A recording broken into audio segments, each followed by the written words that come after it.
Hello, everyone, and welcome back. I'm the Storytelling Advisor, your guide as we analyze stories in books, TV shows, movies, and video games. Remember to like, subscribe, and comment so we can keep dissecting stories and sharing our thoughts because it's so much fun. Well, at least for me, anyway.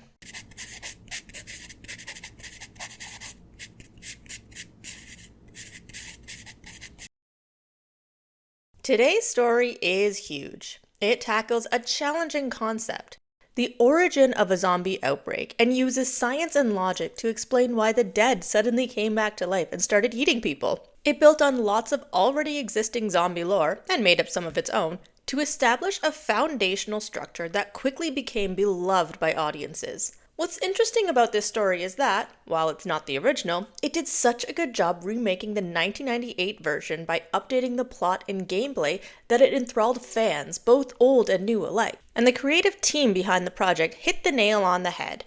This video game was praised and won numerous awards, including the Golden Joystick Award for Ultimate Game of the Year. So stock up on some herbs and bullets, grab your ink ribbon if you're hardcore, as we jump into the remake of Resident Evil 2. Real quick, we're just going to be talking specifically about the 2019 remake of Resident Evil 2. I'm not going to go into the sequels, spin-offs, or other remakes because the story covers so much and it would take forever to analyze the whole thing. What's kind of nice though is that despite being a sequel, the game can stand alone and does have an overarching story arc that is completed by the end. Of course, there are lots of unfinished storylines that are picked up in subsequent games and movies, but I'm only going to focus on what was covered in the main game and nothing else. Anyway, let's get on to the good stuff. The history of this game is so interesting because why does it even exist? The Resident Evil franchise is obviously wildly successful, so why bother modernizing the game at all? Well, a remake was suggested in 2002, but it was quickly shot down as the creator, Shinji Mikami, was busy working on the original Resident Evil 4 at the time. However, the director of the original Resident Evil 2 game, Hideki Kamiya, had always pushed for a remake, especially after the first Resident Evil got a rehaul in 2002. After seeing the demand for a new version from fans, the developers retooled the camera angles, used the same game engine as Resident Evil 7, found new ways to create that horrific claustrophobic feel popularized by previous games, and the rest is history. Let's kick it off by discussing what worked well in this story. Now, the zombie apocalypse has become a staple in modern horror, so finding new ways to spin that old yarn was definitely a challenge. But unlike most zombie-focused fiction that predominantly sees survivors fleeing before the undead, this story tried to explain the origin of the monsters. Starting from the ground floor, the game builds into a world that's wrought with clandestine, shady organizations and sadistic experimentation on human children and adults, which isn't typically what comes to mind when thinking about zombies. The characters were rich too, with a love story, heart-wrenching decisions, and intriguing subplots mixed in with the scares and thrills. It was cool to see such dense and detailed world building in a zombie story because that often gets shunted to the side in favor of gore and carnage. The story was carefully designed, with each level giving us a bit more on the lore and history behind the outbreak. The deeper mystery of the Umbrella Corporation unfolds through the acts, with hints dropped at appropriate times and always building towards an overarching story. Which brings me to my next point on what worked: the pacing. It was fantastic. Applause, chef's kiss, or whatever we say now for when something's good. I'm pretty sure it was one of the major focuses for the remake because the progression between the police station to the underground labs was so gradual you almost didn't even notice the transitions between the stages. With pieces of the story told through emails, scraps of paper, NPCs, videotapes, documents, whatever, it ensured that there was never an information overload or sudden jumps in the storytelling.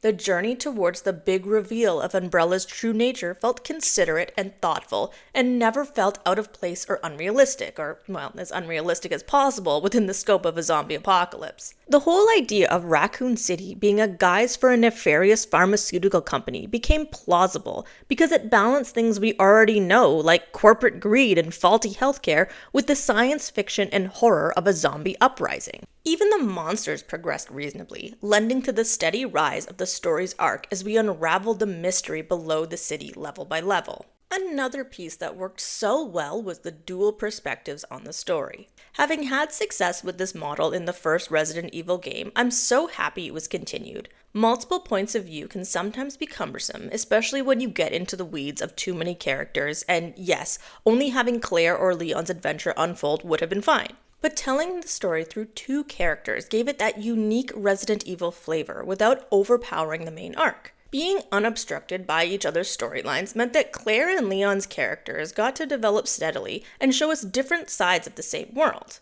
Having said that, I think there could have been a bit more cohesion between the two sides. Yes, there are touch points to reinforce the narrative that Claire and Leon are in this together, but in reality, if you take out all the scenes where they interact with each other after the intro, the story wouldn't be all that different. I understand why both sides essentially have the same story with tweaks to their supporting characters and motivations, but it would have been great to see the leads inadvertently help each out throughout the journey, or if the boss fights were staggered or overlapped in a sensible way. Like maybe they were always running around the police station at the same time, leaving doors open for each other as they completed puzzles and kept away from this beast. God, he scared me so much. I actually had to get my husband to play for me whenever the Tyrant showed up because my little heart could not take the stress.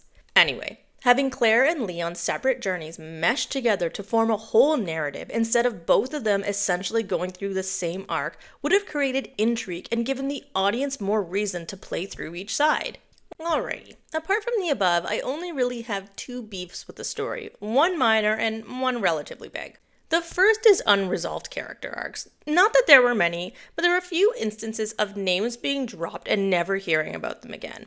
Once again, this wasn't a big deal, but considering the world of Resident Evil has so many people, it didn't seem that crazy to use characters that we'd already seen or might see again. For example, the letter to Dr. Birkin from Jane Doyle accusing him of breaching his Umbrella contract was a pretty pivotal moment in Dr. Birkin's storyline, but it was so inconsequential considering Jane was some seemingly random and underdeveloped character. Or the letter to Dr. Owens saying it was him all along. Who is Dr. Owens and how was it him all along? Those plot points should have been given to characters that were either 1. Already established, or 2. Would be established in later games. But in all my Googling, I haven't found much else about them. Maybe I'm wrong and they're hidden in some Resident Evil movie or novel, so please let me know if those loose ends get tied up elsewhere. My true big beef comes with Claire's ending.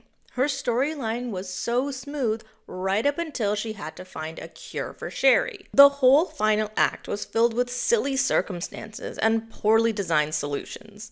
Like when Claire happens to look over and see an open email inbox with an antiviral agent written down somewhere, and is like, oh, of course, let me just go find that. Considering so much time was spent on the exposition of the zombie outbreak, you think that Claire would have been given the same courtesy, but no. Instead, we see her running around the lab with a flimsy attempt to align her story with Leon's. At least in his campaign, it made sense that he was able to piece together how a sample of the G-virus would be used as evidence against Umbrella, because we saw him learn the truth throughout his whole arc. With Claire, it all kind of fell apart as her motivation switched from trying to find Chris and save Sherry from the dangers of the city to finding a cure for Sherry, who we actually never even saw get infected with the virus. The whole resolution of an antiviral agent was rushed and didn't really make sense for Claire's character, who, up until this point, hadn't shown any aptitude or knowledge of chemistry or biology. It was almost like they just needed a reason for Claire to be down in the labs, so the developers came up with a lazy and sloppy plotline of suddenly needing to cure Sherry.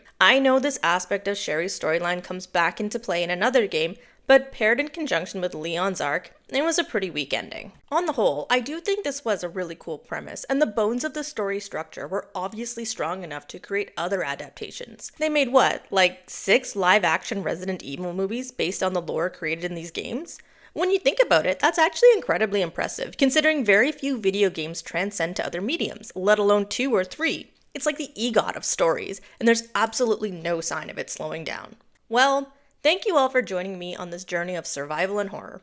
It was so much fun, and I'm really looking forward to reading your thoughts on my thoughts.